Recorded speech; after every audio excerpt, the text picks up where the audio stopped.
यूहन्ना रसूल की मार्फत लिखी गई इंजील उसका 21वां बाब। इन बातों के बाद यस्सु ने फिर अपने आप को तबरियास की झील के किनारे शागिर्दों पर जाहिर किया और इस तरह जाहिर किया। शमौन पतरस और तूमा जो तमाम कहलाता है, और नतनेल जो काना गलील का था, और जब्दी के बेटे, और उसके शागिर्दों में से 2 और शख्स जमा थे। शमौन पतरस ने उनसे कहा, मैं मछली के शिकार को जाता हूँ। उन्होंने उससे कहा, हम भी तेरे साथ चलते हैं। वो निकलकर कश्ती पर सवार हुए, मगर उस रात कुछ न पकड़ा। और सुबह होते ही यस्सु किनारे पर आ खड़ा हुआ, मगर शागिर्दों ने ना पहचाना कि ये यस्सु है। बस यस्सु ने उनसे कहा, बच्चों, तुम्हारे पास कुछ खाने को है? उन्होंने जवाब दिया कि नहीं। उसने उनसे कहा, कश्ती की दाहिनी तरफ जाल डालो तो पकड़ोगे। बस उन्होंने डाला और मछलियों की कसरत से फिर खींच ना सके। इसलिए उस शागिर्द ने, जिससे यस्सु मोहब्बत रखता था, पतरस से कहा कि ये तो खुदावंद है। बस शमौन पतरस ने यह सुनकर के खुदावंद है कुर्ता कमर से बांधा, क्योंकि नंगा था, और झील में कूद पड़ा। और बाकी शागिर्द छोटी कश्ती पर सवार मछलियों का जाल खींचते हुए आए, क्योंकि वो किनारे से कुछ दूर ना थे, बल्कि तखमीनन 200 हाथ का फासला था। जिस वक्त किनारे पर उतरे तो उन्होंने कोयलों की आग और उस पर मछली रखी हुई और रोटी देखी। यस्सु ने उनसे कहा, जो मछलियां तुमने अभी पकड़ी हैं उनमें से कुछ लाओ। शमौन पतरस ने चढ़कर 153 बड़ी मछलियों से भरा हुआ जाल किनारे पर खींचा, मगर बावजूद मछलियों की कसरत के जाल न फटा। यस्सु ने उनसे कहा, आओ खाना खा लो। और शागिर्दों में से किसी को जुर्रत न हुई कि उससे पूछता कि तू कौन है, क्योंकि वो जानते थे कि खुदावंद ही है। यस्सु आया और रोटी लेकर उन्हें दी, इसी तरह मछली भी दी। यस्सु मुर्दों में से जी उठने के बाद ये तीसरी बार शागिर्दों पर जाहिर हुआ।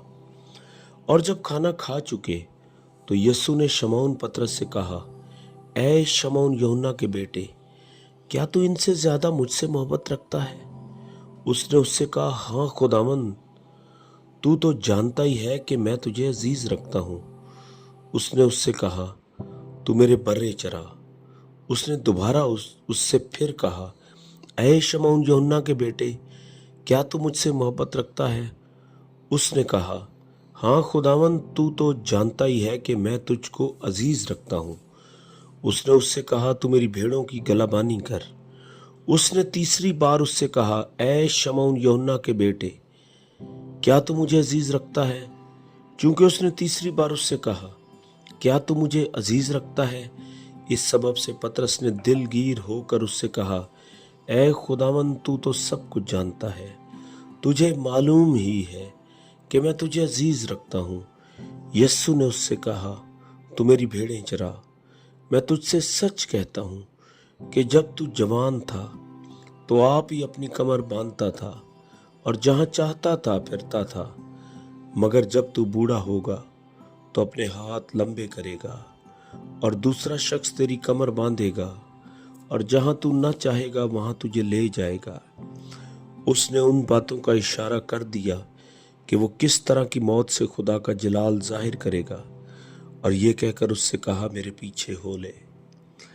पतरस ने मुड़कर उस शागिर्द को पीछे आते देखा जिससे यस्सु मोहब्बत रखता था, और जिसने शाम के खाने के वक्त उसके सीने का सहारा लेकर पूछा कि ऐ खुदावंद, तेरा पकड़वाने वाला कौन है? पतरस ने उसे देखकर यस्सु से कहा, ऐ खुदावंद, इसका क्या हाल होगा? यस्सु ने उससे कहा, अगर मैं चाहूं कि ये मेरे आने तक ठहरा रहे तो तुझको क्या, तू मेरे पीछे हो ले। बस भाइयों में ये बात मशहूर हो गई कि वो शागिर्द ना मरेगा। लेकिन यस्सु ने उससे ये नहीं कहा था कि ये ना मरेगा, बल्कि ये कि अगर मैं चाहूं कि ये मेरे आने तक ठहरा रहे तो तुझको क्या। ये वही शागिर्द है जो इन बातों की गवाही देता है और जिसने इनको लिखा है, और हम जानते हैं कि उसकी गवाही सच्ची है। और भी बहुत से काम हैं जो यस्सु ने किए, اگر وہ جدا جدا لکھے جاتے تو میں سمجھتا ہوں کہ جو کتابیں لکھی جاتی ان کے لیے دنیا میں گنجائش نہ ہوتی۔ آمین۔